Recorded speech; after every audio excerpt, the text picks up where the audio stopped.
What are we supposed to do exactly? We gotta de-queer the house! You. What? You look gay.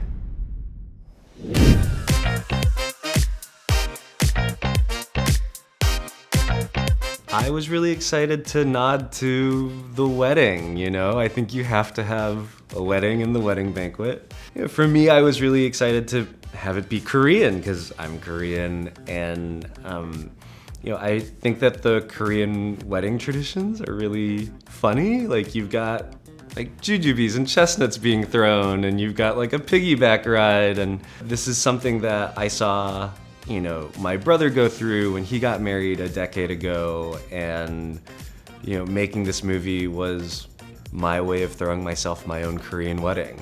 So that was, I was really excited to do that. And then, you know, to change it, to adapt it, to make it my own, you know, I wanted to talk about how the queer community's really changed since 1993, you know, and one of the things that's different is, you know, gay people can get married now, and you know, this question of, now that we can, like, do we want to? Like, should we? You know, is it something that, you know, we actually want or just expect of us? And then this question of children. You know, I really wanted to talk about these very modern themes about building queer family that I think, you know, we're asking ourselves today. Writing with James was a real honor, and I definitely felt the support and, you know, the legacy from the original Wedding Banquet. I think James didn't rewatch the original film, you know, as we were preparing to, you know, write ours. I think it was just a process of finding ways to make it, you know, for today. And so, you know, we definitely knew the story really well, and I had seen it a bunch, you know, more recently. But I think we stuck to, how do we make this personal? How do we make it feel like it's about the queer people in our lives today? You know, that was our creative North Star as we went through the adaptation process.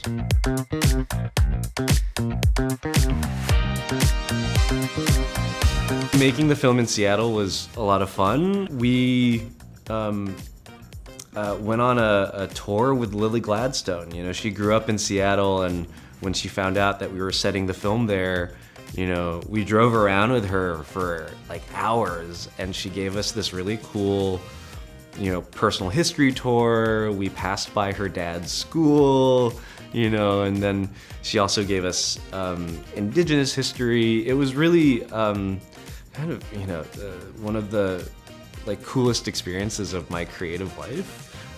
You know, and I asked Lily, you know, like, where do people go to like grab food after a night of drinking?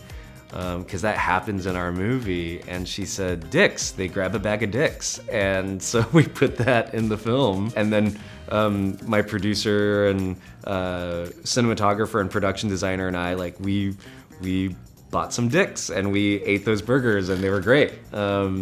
And so, you know, I wanted to celebrate kind of the beauty of the Pacific Northwest and the communities that are there.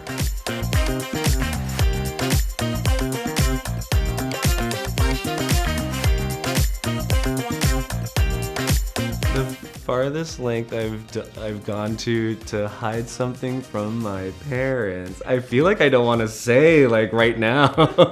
God, we were so silly as teenagers, right? Thinking we could get away with stuff, you know?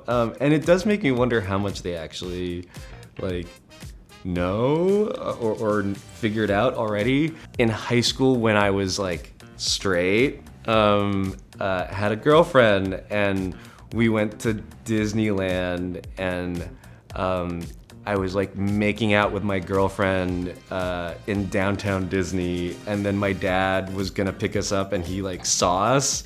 We were all so embarrassed that we all like scattered.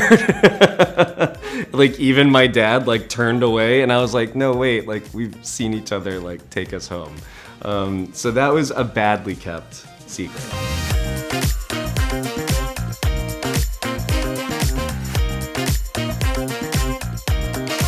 that exact thing has not happened to me in that way. There have been, when I started going out with friends in West Hollywood, when I was like first, coming of age as a gay man,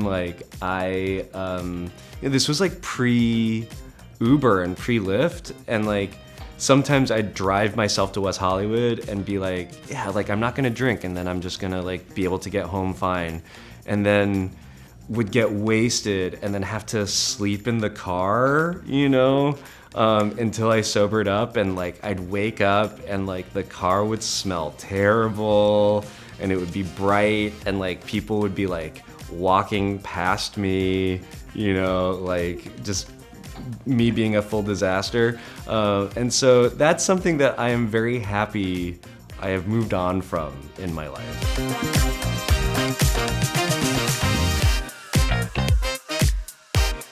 I think both in Fire Island and in The Wedding Banquet, I was trying to find ways to show intimacy and kind of the secret language of intimacy that people share. Whether it's friendship or romantic love, in Fire Island, I really love the finger touch that Joel and Bowen do, and in The Wedding Banquet, Kelly Marie Tran and Lily Gladstone, I asked them to create a special way that these two characters might say I love you, and they have a really touching one that you have to watch the movie to find out what it is.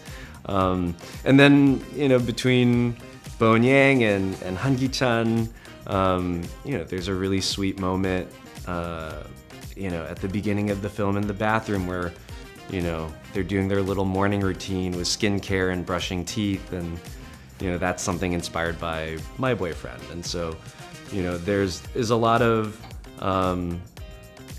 love and connection that I wanted to show in the film in a really organic way. So I was not able to direct episodes of season 4 because I've been so busy and working on The Wedding Banquet, but I'm cheering them on. I love Luke Thompson and Yedin Ha. I think they're so incredibly talented, and I'm so jealous that I didn't get to be a part of the season this year. Hopefully in the future. We had our international premiere in London, and it was so great that Nicola Coughlan came out, and Jess Madsen came out, and our choreographer, Jack Murphy. It was awesome to have that Bridgerton family, support, and, I can't wait for, this next season of Bridgerton to come out and for people to see it. I'm gonna be tuning in. My favorite TV or movie couple, it has to be Lizzie and Darcy. I love that Joe Wright Pride and Prejudice with Keira Knightley.